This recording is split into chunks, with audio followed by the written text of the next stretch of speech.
Hello everyone, Pally here. Welcome back to Heroes of the Storm. Welcome back to the Deep Dive series. We're going across the Nexus, showing you guys how to play all kinds of different characters. We're stopping in on May for the next few videos, and I'll be trying to show you every way to play one of the newer front lines in the Nexus. Now, she still came out years and years and years ago, but I don't have a ton of experience with May personally. I'm a tank main. I know how to tank. I know how to position. I know how to peel, but I didn't know how to do that on May prior to this journey, and I really enjoyed my time on this character. We're definitely going to be gold ringing her soon. I want to say something. I want to get ahead of the comments on this episode.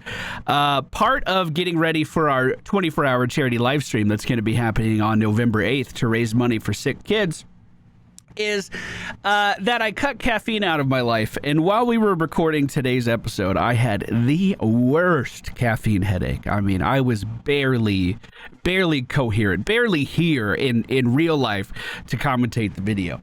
I ended up picking a wrong talent in this one. That's my bad. I don't think it affected the build. I think we're still totally good to go. You just swap in another Blizzard talent where we messed up and it would play exactly the same. But my bad. I made a mistake. I don't make any more for the whole deep dive on this character. Don't you worry. I hope you guys enjoyed today's video. If you do, hit that like button for us, and I'll see you all again very soon. All right, ladies and gentlemen, we find ourselves on the battlefield of eternity today. The friendly team May, Artanis, Tychus, Malfurion, and Chrome. The enemy team Kael'thas, Imperius, Malfurion, Arthas, and Kira. Level 1, we're going for Ice Storm. Every third hit from Blizzard against enemy heroes deals an additional 44 damage. Blizzard's final stun damage is increased by 150% against all enemies. I have found in my very limited May testing that if I do not pick this talent at level 1, we essentially don't have lane clear. Maybe something that isn't super important on this particular map because it's 2 lanes. We'll have people around us most of the game to deal damage to minions if that's what we want to do. But it does later in the game have some great synergies with allowing me to basically have a Blizzard down all of the time. Now, what's going to happen when most people see that Blizzard is they are going to step out of its radius. That's where our E ability comes into play. So we drop our W, and then we slide towards our enemies with our E ability. I'm going to try it right now on Kael'thas. We boop them back into the circle, and then while they're in there, they hopefully get stunned.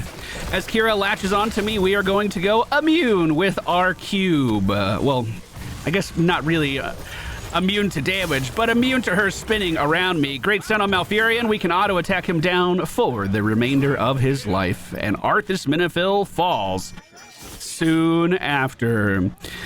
I'm not really made for taking camps, but our Blizzard does hit everyone in the circle. We are going to need to save our next Blizzard for zoning back the enemy team potentially. Those early deaths are very, very quick. They're going to be roaming back in here fast, if I had to guess, but we're okay.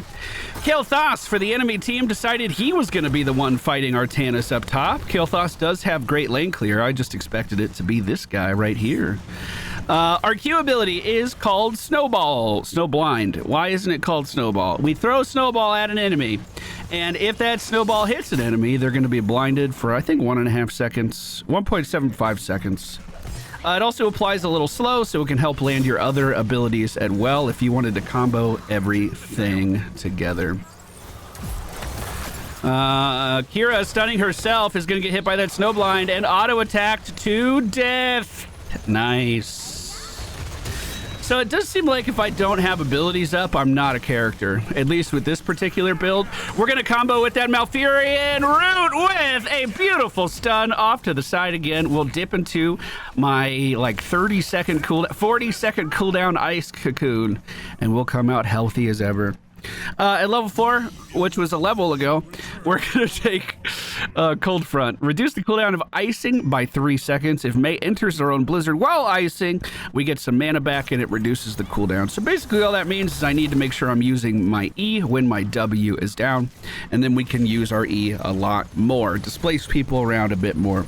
Displacing these enemies out of one tight clump only made this take longer. That was not the play, but we do get the mercenary camp just before the objective comes up. So I know that me personally, I have terrible objective damage. So my goal was to run down here and soak a couple lanes and then rejoin my team. try to get us towards that level 7 if we can, but we're very close to the defending sites. That's a triple stun right there. We're gonna try to stay on Kira if we can. She is blinded and missed the lasso. She's trying to run away, and I can't really stop her, but I do have one more blizzard that does not connect. Kael'thas is gonna be slowed down a little bit. I'm just gonna jump into my cocoon. I thought they were gonna hit me. They didn't do that. The minion wave is pushed up just behind the building. This should be the easiest kill we've ever seen. He's blinded. There we go. I'm going to put an AoE down in the walkway. That should catch Arthas there. Yes, it does. And we will just walk ourselves right on out. Just walk ourselves right on out of here. Oh, God. Can we save him? I don't think so. Wait. That's a stun on Arthas. Keep kiting. Keep kiting. Keep spread for the bomb. They got us both! I should have just walked away. Meanwhile, the enemy team completely fucking ignored the objective. Why did they do that? Because they thought killing a May and Malfurion was a better use of their fucking time. We may not have won that battle, but we won the war. So, we could go for a personal heal here if we feel like we're being attacked a lot. The other thing we could do is... Oh, I didn't even know it was nearby allies. We can give everyone protection from physical attacks. Kira can hit quite hard if she's going for a passive build. I don't think she is. Oh. But physical armor can go a long way with Imperius and even with Arthas's damage in the middle of a team fight. I'm just going to immune that. I have a Q. It did not hit Kael'thas, who was my original target. Blizzard is down, connects with Arthas, but no one else. That is 5 members of the enemy team versus us 4. Chromie is soaking down below, so I think I'm gonna bail. See if we can get this tower. Chromie's siege damage is a little bit better than when she was introduced, but I still don't think it's like a main feature of the character or anything.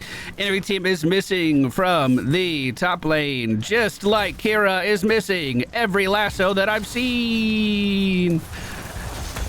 Tried to help with a little boop there. I'm gonna stand basically inside of, oh no, basically inside of the slowing sands. If they wanted to fight me, they'd be debuffed.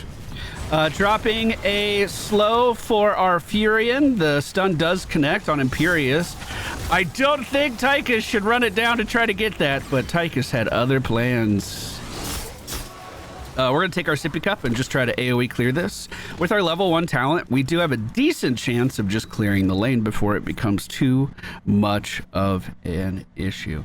Enemy team is grabbing camp beneath us, and I can't do anything about that. We do need to make sure that we're still soaking. Level 10 is almost here for both teams. Drop the blizzard, walk into the blizzard. Walk away. I guess I don't even need to do the walk-in stuff yet. Spoiler alert, that's for a future talent. So, objective is up in 15 seconds. We should be able to clear this, no problem. Level 10 is 1 minion away as well, but why don't we just take a building instead? I like the way Chromie's thinking. Building goes down, and we are going to pick Avalanche. Avalanche is not the better of the ultimates, but it's more fun. The stasis wall can deny enemies from walking down entire hallways, even without, you can miss the ability, and it still does that. Whereas this Avalanche thing, if I miss it, it does absolutely nothing. But if it lands, it is a sight to see. It is the spectacle ultimate, that is for sure. The enemy team is ahead on the objective. Let's see if we can do anything about that. We see the enemy team's Kira down at the bottom of the screen. She's not looking for the lasso, which is weird. Kael'thas is going to be stunned on the side, and I am going to miss.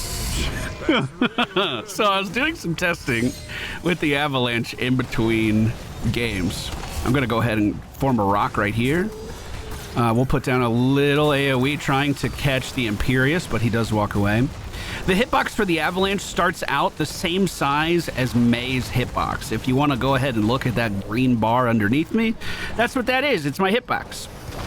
So, the further away I am when I cast that Avalanche, the larger it's going to grow up until a point. So, if I'm super close to an enemy, it can be a very difficult skill shot to land. I'm going to try not to miss it again. If we do make it to level 20 this game, I should be sitting on a nice upgrade for it as well, if things go my way this game. We've been double rooted. I'm just going to dip into my little cocoon. The enemy team has been rooted here as well. I wish I had my AoE available then. I'm looking at Furion. Nice. I'm just going to dip. Landed the stun. Time to dip. We could get more self-healing with some of our early game talents as well. I don't know if that's really necessary. Dodge the lasso. We're in. We're in. We're in. Stun on her. She moved out of it. Oh, and a great shish kebab from Imperius picking up Tychus. That was huge. That was actually huge. They decided not to keep pushing. The objective is cutting down the door right now. He's so far forward. Let's get him. He's dead. Or he'll get swapped out to safety. Dead either way. I do have an avalanche. Hold on. We can flank this. We can flank it and we can land it. We can flank it and we can land it. Here we go. 3, 2, 1. AoE is down. I didn't know it could go through that wall. I'm just going to be an ice cube over here. He can't move through me unless he uses his Q. If I start taking too much damage, I can ice skate away. Sorry, I spread the bomb. I spread the bomb. He's blinded and booped. Oh my God, Furion into the stun. Holy shit. Holy shit. Holy shit. Okay, we can leave. I want this globe though. That was good. What can we do? Can we take this? This is our level 13 talent choice. While in her own blizzard, Mei gains attack speed and refreshes the cooldown even more. So all we have to do is put this bad boy down and then look at this cooldown. It's basically nothing. We can blizzard as much as we want to. It's so much fun. So now all of a sudden I do have substantial lane clear on the map. We just had to wait 13 levels to get it. I'm going to move in for our next camp, even though it's early. I don't mind. Let's just pressure these guys. It's not that early. Objective coming up very soon. We have a Fury and heal keeping us alive. I'm going to drop one more blizzard on this, and it should be good to go. Perfect. The attacking minion is up top. Furion and Kira are rotating down. I'm going to try to get in their way so they can't join their team. I'm going to try to fucking leave and join my team. The stun landed on Arthas. It looks like they want to fight. Let's see. So one thing we could do is just kick Imperius out right now so we don't have to deal with him. Sliding in. Stunning Kael'thas. Trying to keep damage on Kael'thas. I'm the only one doing it, and that's okay. As long as we take him down. Sitting in it. Stun is out. Snowblind. I got the cooldown reduction. There we go. Now we're going to cut off Imperius. Don't even need to. Friendly team in charge of the objective, wiping out everyone on the enemy's side. I could take a mercenary camp, or I could just push this out. We have both lanes pushing right now, which is excellent. I don't do any single target PvE damage, which is why I'm not in there. I am much better used just securing some more XP, trying to keep our lead. I think that's how I feel. We're gonna go for Black Ice. It is an upgrade to our E ability. I can tell you what it does. Absolutely, I absolutely know what it does. No, the slow no longer decays when we boop enemies back, and the target closest to us, I think there's going to be an inner circle on our dash now, is going to take 300% increased damage. So just a little single target to help burst someone down. I'll go ahead and immune everything that's happening here as Furion gets swapped out over the wall. Imperius looks like he wants to come to me. Kira on the back line. We're going to wait for that stun and now separate her from my healer. Perfect. I do have my kick, and I'm going to use it. I don't know if it was useful, but I used it. I tried to boop him back into the blizzard, but the blizzard dissipated earlier than I thought here. Imperius trying to move back in to finish off Tychus, but he does not find the kill. Angel pushing down the bottom lane, so let's take the top lane. Beautiful. Malfurion is the first to rise from the dead. We have a 2-level lead now. I want this other building. Give me both. I want both buildings. He still has a shield. They are all going to be up in the next 10 seconds, so they have one last shot at defending this. I personally don't have an ultimate here, so I am a little on the weaker side. Is that on me? GG. That died real quick. That's good. Hey, look at you. Look at you, you little dragon. Yeah, I agree. The route into the Mace stun was super fun. 41% of teams fight damage soaked. That means somehow the enemy team thought they could kill me. They decided to focus on me. So to me, this is standard Mei. Blizzard build is standard Mei in my eyes. I think there was one more Blizzard talent we could have taken at level 7. Shit. It's the same mentality, though. It's the same mentality. So this game, I went for Ice Storm into Cold Front, Skating Away, Avalanche, Flurry, and then Black Ice. If we were going full Blizzard build, we would swap out our level 7 with reducing enemy damage dealt. I didn't do that this game. It's just anyone in our Blizzard deals less damage. The gameplay doesn't change. You put the Blizzard down, they stand in it, they deal less damage. I'm going to say that that was an accident on young Walter's part. I don't know. I was there. I didn't see it. At level 20, the most popular choice is Cascade. If we pick this up, we're going to send out blinds on top of the Avalanche. It doesn't change the Avalanche itself. It does reduce its cooldown a little bit, so you could use it more. Even if you're not going for a Q build, this can be great for damage. And of course, not dying is pretty cool too. So her level 20s are not bad at all. That's going to do it for today's video. Thank you all so much for watching. Hope you enjoyed. I'll see you all again very soon.